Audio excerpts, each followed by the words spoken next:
Hello, my name is Jamie Pettis, and this is Get Lit, how to stop overdrinking and ignite your life.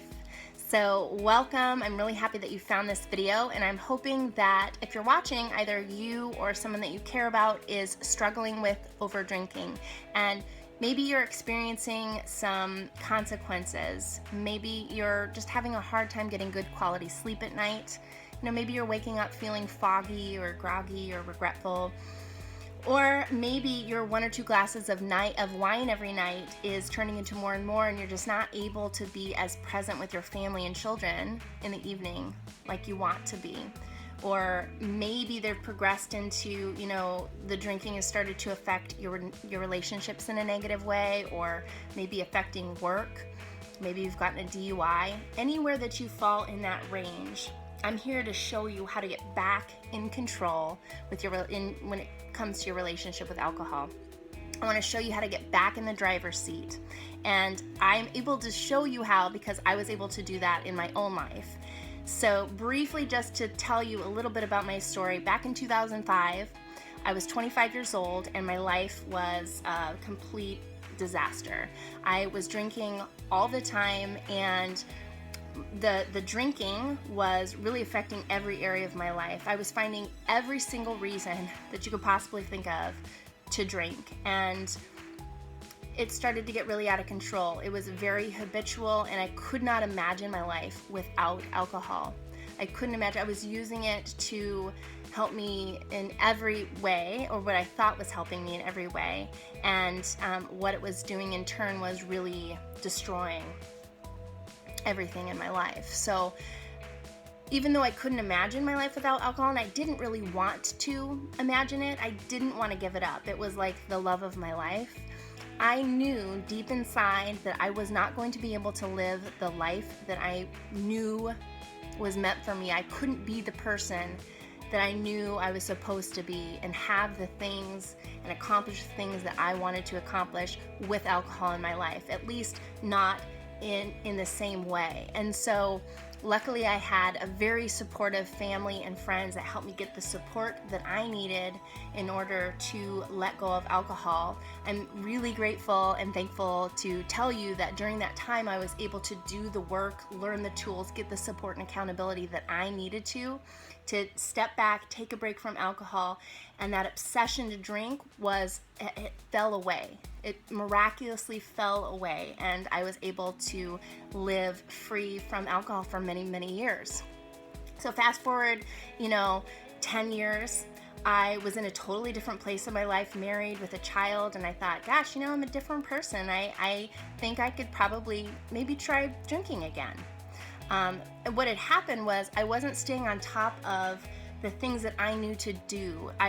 Specifically and mentally, I had gotten out of the habit of thinking properly and doing the exercises and the work that I needed to do to stay happy and free.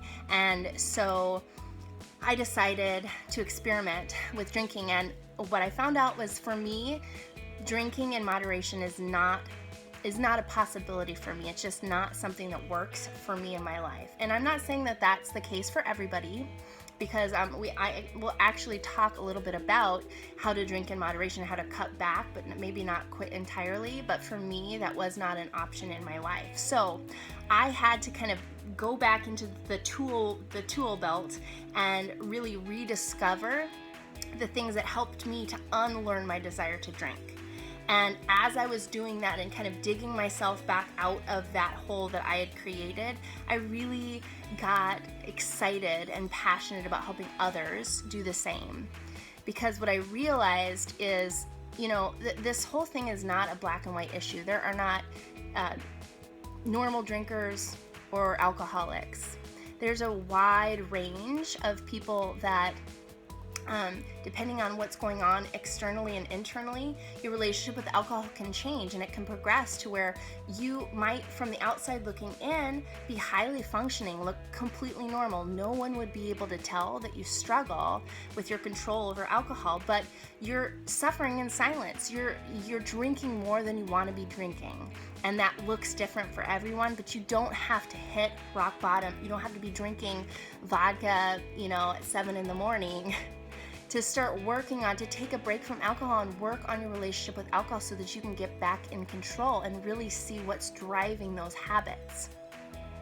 So that's a little bit about my story, and I'm kicking off this whole Get Lit support group and community with a 7-day challenge, a 7-day alcohol-free challenge. And I want you to enroll because I think this would be a great jump start for you to really kind of reassess your relationship with alcohol. Just take a step back, take a look. I'm going to be giving you some really awesome videos every day and support from me. This is a free challenge, but some of the topics that I'm going to be talking about are really getting clear about what your big motivating factors are. What's alcohol giving you? What's it taking away from you? And really assessing, kind of doing a cost-benefit analysis. And then also digging deep and finding some of those really deep core motivating factors that are going to help you to decide whether you want to take a break from alcohol a little bit long term or not.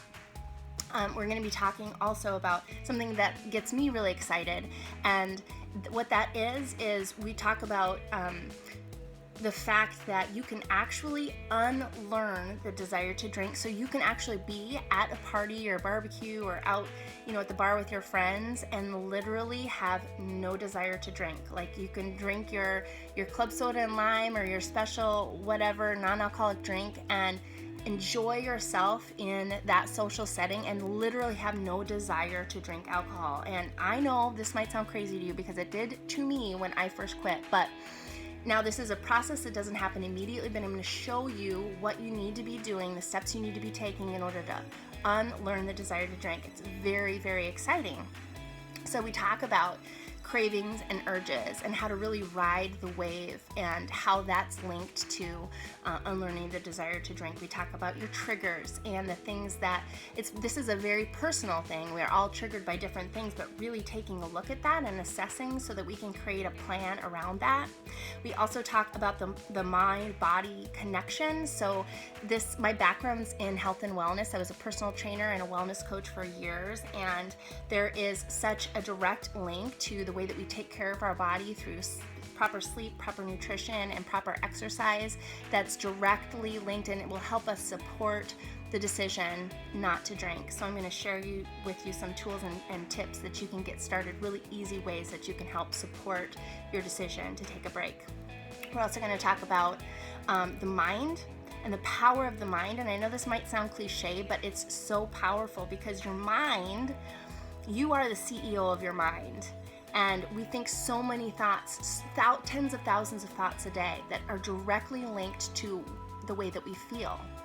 And our feelings are directly linked to our actions, which are directly linked to our results. So that formula right there is going to get you the results that you have in your life right now. So I want to teach you how to feel better and how to get better results in your life around your drinking or really any area of life. It's one of the most powerful tools I've ever experienced, and I use it on a daily basis. So I'm really excited to share that with you.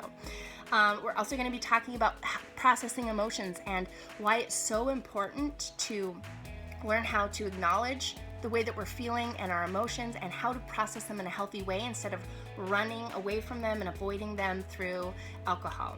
We're going to be talking about how to de-stress, how to, anxiety. A lot of us drink because of anxiety, to reduce anxiety. So we're going to be talking about how to de-stress, unwind, how to celebrate, how to be in social settings, how to talk to your friends. When it comes to your decision not to drink. And then we're also going to be talking about connecting to your heart, and it's kind of the spiritual aspect of it. So I'm going to give you some really helpful tools on how to really connect to the deepest part within you so that you're able to begin to follow and listen and follow your heart, because your heart never will lead you astray, and that is the way to start cultivating fulfillment and peace and joy and love. So it's very exciting.